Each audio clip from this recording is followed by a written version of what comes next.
And the interesting thing about it is inflation is a regressive tax. It doesn't affect everyone the same. In fact, the tax of inflation actually affects the working class, the people of lower incomes, and those on fixed incomes and pension, retirees. It affects them much worse because they don't have the ability for their income to go up. So right now we're facing 5% inflation because of the massive borrowing that really both parties instituted in the last year. We are rapidly approaching a milestone in our country, and it's not a good one. We're rapidly approaching $30 trillion in debt. We're accumulating debt like we never have at any time in our history. We're actually accumulating debt at the rate of over $2 million per. Now, some say deficits don't matter. Some on the left say they have this new monetary theory. We can just print it all up. You can all have free stuff. There'll be manna from heaven, and nothing could go wrong. We're just going to give you money. If not $1,400 checks a month or a year, why don't we give you monthly checks? And that's part of the new plans. The new plans of the $3.5 trillion that we're, facing down at this point, that'll all be bought, is to give people free money, to give people free this, free that. But I think people are smarter than that. I think people know that ultimately you don't get anything in life without hard work. You don't get anything in life really for free. Isn't there some kind of ramification to so much borrowed money? When someone comes to you and says, or they call you on the phone and they say, here's $1,000, all you got to do is sign up for this. Most people immediately recoil and they say, well, that might be a scam. Somebody's going to be ripping me off to say that. Well, it's sort of the bait and switch of the politics we face now. People are saying, we're going to give you free college, free cars, free cell phones, free this, free that. Everything in life will be free. You won't have to work anymore. The problem is there are ramifications. Money doesn't grow on trees. The money's got to come from somewhere. So either we borrow it, we become more indebted to foreign countries, we tax people for it, or ultimately the way we fix a lot of our deficit problems is we simply print the money. And so when the Federal Reserve prints the money, as we increase the money supply, the money that we have becomes worth less and less. It loses its purchasing power. This is the insidious of inflation. And the interesting thing about it is inflation is a regressive tax. It doesn't affect everyone the same.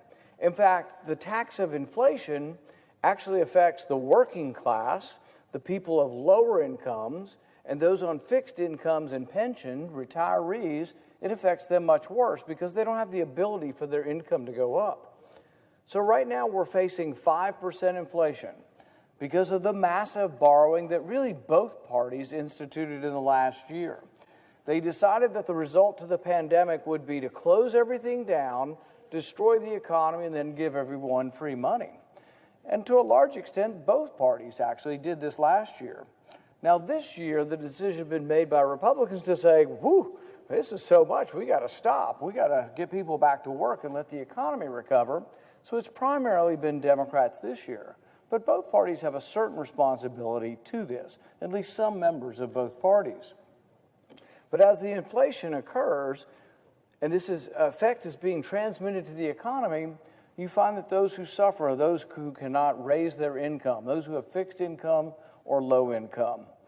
One of the things you see here is that if we have 5% inflation, what does that mean? You say, well, I don't know, it means I lose my purchasing power by 5% next year. But what if it happens year in, year out for a decade, and you've lost 50% of your purchasing power? It means to make up for that you really have to have a 50% increase in your wages. So will wages keep up with inflation? The dirty little secret is that in some ways wages will rise, but maybe they rise an equivalent amount or a little bit less, and you say a decade later, I'm not any better off. And there become people mired and more dependent on government as government gets larger and larger, and they think they're getting free stuff, but it's not really free. The allure of something for nothing. This is the allure of socialism. This is a false allure. It's something that you're going to be able to get something and you're not going to have to pay for it. So we've accumulated $30 trillion in debt. Interest payments have been fairly low over the past decade or so. Interest payments are about, 1%, 2%, 2.5%. But now interest rates are rising. Even at the low interest rates, our interest rate that we pay each year has grown to about $300 billion a year. So $300 billion a year, and people say, well, there's a debt ceiling. If the debt ceiling doesn't come up, we'll default, and Wall Street will become hysterical, and there'll be a collapse of the stock market. Well, there doesn't need to be. Nobody really is for spreading discalm or spreading, chaos among the marketplace. We all want the marketplace to be calm. How could we calm the marketplace? What we would say to the marketplace is, we'll pay our bills. We're not going to default on our currency. And the way you can pay for your bills is pay for it with income. We bring in $3.8 trillion a year in tax revenue. The interest payment is $300 billion. It's less than we bring in 1 month. So the annual payment on interest is less than what we bring in tax revenue in 1 month. Why can't we pay the interest? Why would we ever not pay the interest on our debt? Why? Because we're overdrawn and because all the rest of the spending is crowded out by the interest. We've got plenty of money to pay for the interest. We just don't have enough left to pay for the cocaine studies with Japanese quail. That's about $1 million. You say, it's only $1 million. Well, they studied Japanese quail to see whether or not Japanese quail on cocaine, to see if they're more sexually promiscuous. How did we get to a $30 trillion debt? Because there's studies like that littered throughout the budget. In fact, the group that does these studies, the National Science Foundation, we just increased their budget by 2/3. Mostly Democrats, but once again, many of the big government Republicans voted for this too. So we've exploded the National Science Foundation. Now, was there any warning that the National Science Foundation was one of the most wasteful parts of our government? Well, yeah, since 1972, there was a senator at the time named William Proxmire. He was a conservative or maverick Democrat from the Midwest, and he started an award. He called it the Golden Fleece Award. And the first award he gave was for a study from the National Science Foundation. It was over a study that was $50,000. That was when $50,000 was a lot of money. And the study was to see what makes people happy. And people were aghast that we were spending $50,000 on it. And he complained. He gave him a booby prize, an award, the Golden Fleece Award. And lo and behold, we're still doing it. This same organization last year did a $1.5 million study that if you take a selfie of yourself while smiling and then look at the selfie later on, does it make you happy? That cost $1.5 million. Why do people like each other? Why do people fall in love? These aren't studies for taxpayer dollars, but these are small ticket items. They say, you can never balance the budget on that. Well, what about $70 million spent on a hotel in Kabul that the contractor ran off with the money and it was never built? What about a $48 million gas station, no, strike that, natural gas station in a remote area of Afghanistan? Very few, if anybody in the United States has a car that runs on natural gas. Why was the U.S. government building a natural gas station in Afghanistan? Because we've gone woke on the green climate. We are for the green climate. We got to combat climate change and reduce the carbon footprint of Afghanistan. Really? I thought the military was supposed to kill the enemies, defend the country. But we're reducing the carbon footprint in Afghanistan. Somebody put up, I think it was Rod Dreyer put up this the other day. It was a little video clip, and it was tragic, but somewhat hilarious in its tragicness. He said, this is when we lost the Afghan war. And it had a picture of a urinal. I think it was Marcel Duchamp was some Dadaist artist back in like 1917, and I guess he thought it would be really hilarious to put a male urinal in a museum and call it art.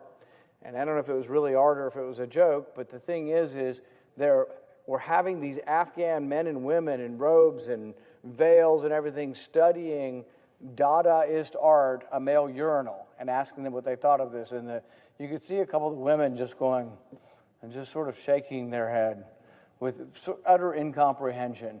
But when we're spending money sending PhDs over to Afghanistan to teach Dadaist art about that a male urinal is somehow art, I think that's why some of them think that we're actually the culture that's in decay. But the thing is we are spending money right and left. The right spends it on military adventure, the left spends it on welfare, and the compromise that always happens around here is right comes together with left, and they all agree to, well, you know, we might as well just spend it on both. So everything goes up. The military budget went up. We already spend more than all of the countries, more than 10 countries combined is our military budget. $750 some odd billion. Republicans and Democrats just raised it $25 billion more. In the midst of ending a war, where's the peace dividend? What happened? We ended a war. I thought we'd have a little more money left over. So today I tried to take $6 billion that's supposed to go to the Afghan Reconstruction Fund, to the old Afghan government. There is no Afghan government. They've been overrun by the Taliban. I would love for Americans that are watching this, call me today at my office and tell me why the Taliban should get money. But I ask that we take that money away, put it back in the Treasury, spend some of it on the Iron Dome for Israel, and it was objected to by the Democrats because, by golly, they'll spend money, but they don't want to offset it with any spending cuts. Well, really? We should have $0 being sent to any government in Afghanistan. I asked Secretary Blinken about this, and his response was, well, I can't guarantee it, and if they are meeting expectations and they're acting and behaving properly, they might get this money. Really, I don't see a scenario or a world under which U.S. taxpayer dollars would be going to the Taliban. It makes utterly no sense at all. But we have spending that is literally out of control. The only time I've ever heard a Democrat, most of the time they're honest, they don't care about the debt, but the only time I've ever heard them say anything about the debt is, well, it happens because you cut taxes. Well, it's verifiably false. You can go back to the Reagan tax cuts when the rates went from 70 to 50 and then from 50 to 28. You know what happened? The government got more revenue. Because when you tax people less, when you let them keep more of their own money, guess what? Their incentives to produce go up, and the economy grows by leaps and bounds. So when Reagan cut taxes dramatically, the economy responded and grew tremendously. When we cut taxes in 2017, same thing. Revenue didn't go down, revenue went up. So how did the deficit get worse? Why did the deficit get worse? Was it because we cut taxes in 2017? No, it was because we piled on the money. We just are spending money like there's no tomorrow. So before we get to the extraordinary times we live in now, where everything's about COVID and we're just going to spend money like there is no tomorrow, before we got to that, we were borrowing $1 trillion a year. So the main segments of government, Medicare, Medicaid, Social Security, food stamps, other welfare, and military, that probably comprises 3/4 or more of. If you look at that on an annual basis, before you get to the extraordinary binge of the last 2 years, we were already $1 trillion short every year, $1 trillion short. So last year we added a couple trillion more, and our deficit for the year, for 1 year, was $3 trillion. We've never, ever borrowed that much. There are going to be ramifications. You're already seeing some of the ramifications. You're seeing the prices in the grocery store go up. You're seeing the prices in the pump go up. You're seeing sometimes wages go up, but you're also seeing prices rising faster than wages, which often happens in an inflationary cycle. Some people have trouble comprehending how these numbers, what's a billion, what's a trillion. Reagan had an analogy he did, and he said that if you want to know how big a billion is, take $1,000 bills and put them in your hand. When you have them about 4 inches high, you've got $1 million. But if you want to know how much or how tall a stack of $1,000 would be if you had $1 trillion, it'd be 60 miles high, over 60 miles high. That's what kind of money we're talking about. That was to get to $1 trillion. So we have $1 trillion institutional debt that's added every year. But now we're talking about a time where they're talking about adding in one bill $3.5 trillion.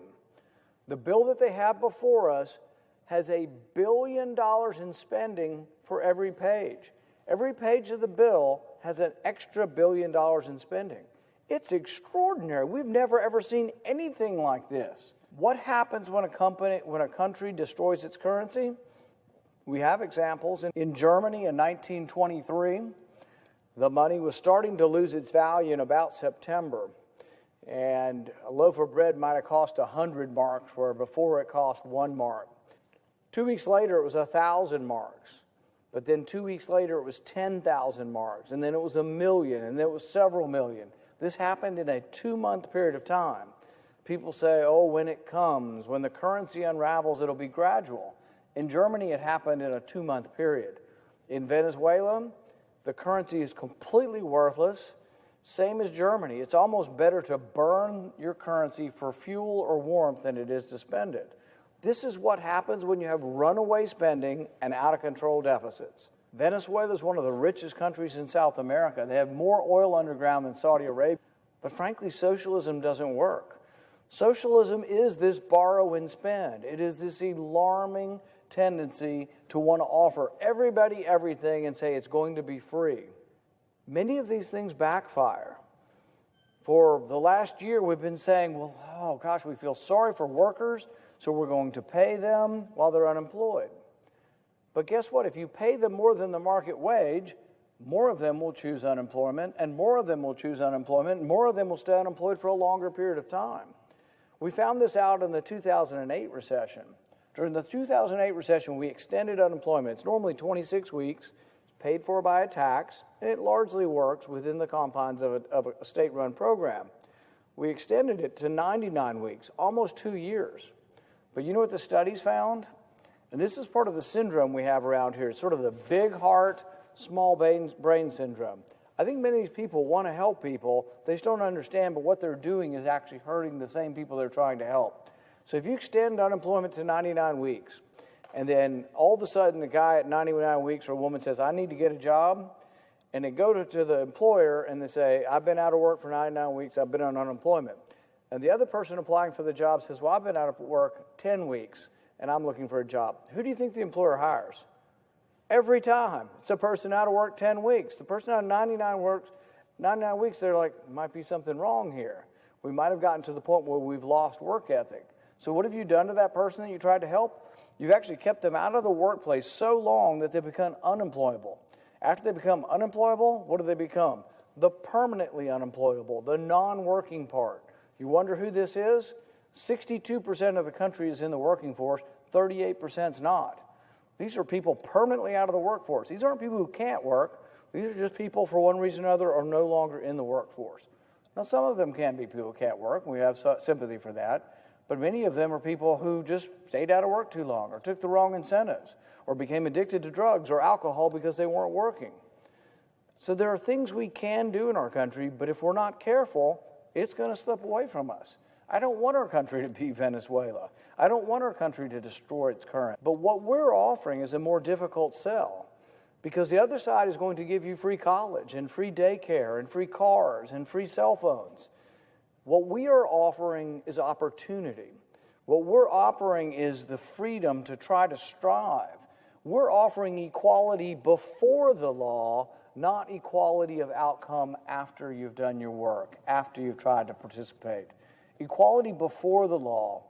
And one of the interesting things that I think isn't often grasped by people is that if you want equal outcomes, if you want everybody to be the same and you want to equalize everybody, you actually have to treat them unequally.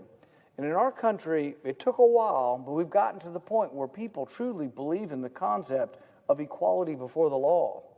But if you also want to believe in equal outcomes at the end, realize you can't believe in both. They're mutually exclusive. You cannot believe in equality before the law if you want equal outcomes.